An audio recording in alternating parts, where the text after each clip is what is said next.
She hurried through the rain, clutching her little boy's hand and a paper bag that was already tearing at the corners.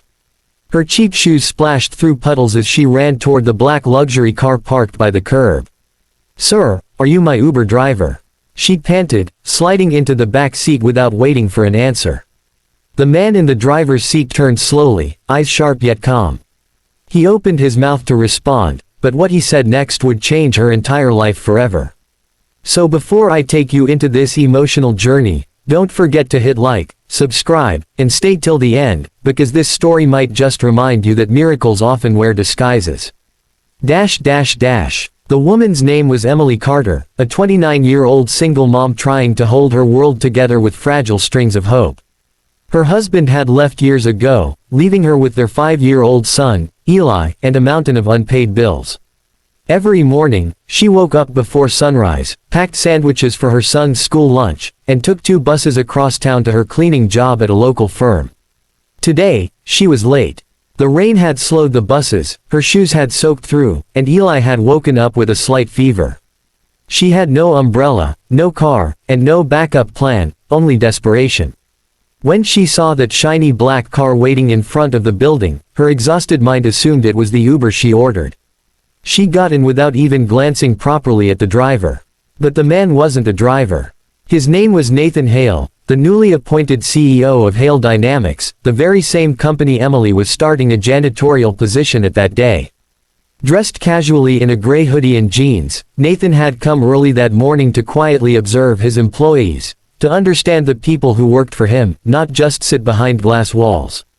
Emily's voice trembled. "Please, sir, can you hurry? I really need to get to Hale Dynamics before 9. It's my first day, and if I'm late," she trailed off, her voice breaking. Nathan studied her through the rearview mirror. Her face was pale, eyes tired, clothes damp. The boy beside her shivered slightly but smiled at his mom as if to reassure her. Something in Nathan's chest stirred, something human and heavy. He said nothing, just started the car and drove. When they reached the tall glass building, Emily fumbled in her purse, pulling out a few wrinkled dollar bills. I'm sorry, it's not much. Things have been tight lately." Nathan smiled faintly. "Keep it," he said softly. "You'll need it more than I do." She blinked, confused, and before she could thank him, he was gone, walking toward the same building she was about to enter. Inside, chaos met her. The HR manager scolded her for being 3 minutes late. "We value punctuality here, Emily. Don't make this a habit," the woman said coldly. Emily apologized again and again, then grabbed her mop and bucket and began cleaning the marble floors that gleamed like mirrors. Hours passed. Her back ached. Her shoes squished with each step. Still, she smiled at everyone she passed. When a man dropped his coffee, she rushed to clean it up before he could even apologize. At lunch, she sat in the corner of the cafeteria, sharing half a sandwich with Eli, who had come after school to wait for her. Most people ignored her, except one man, tall, sharp-eyed, in an expensive navy suit, who quietly watched her from across the room. It was Nathan. He had seen enough. Later that week, Emily found herself called to the top floor, the CEO's office. Panic shot through her veins. "Did I do something wrong?" she whispered to herself as she stepped into the massive room with glass walls overlooking the city. Nathan turned from the window, his familiar calm gaze locking onto hers. "Miss Carter," he said gently, "do you recognize me?" Her heart skipped. You're the man from the car." She gasped. He nodded. "You mistook me for your driver."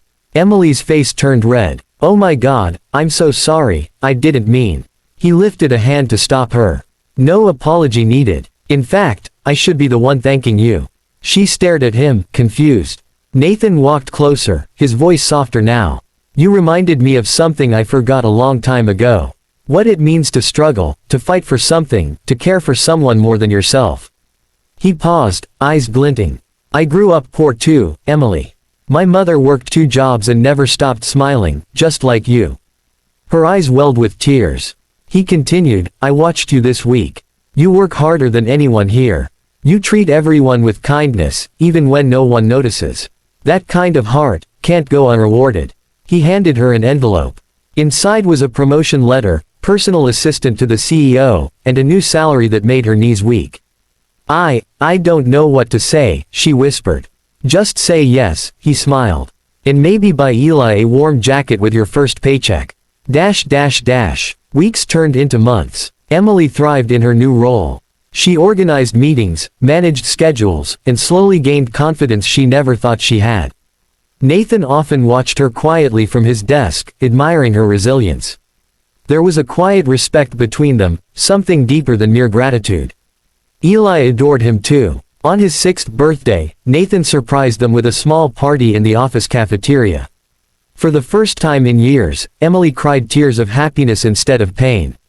But one night, as they worked late, she found Nathan sitting alone, staring at a picture of his late mother. He looked vulnerable, human.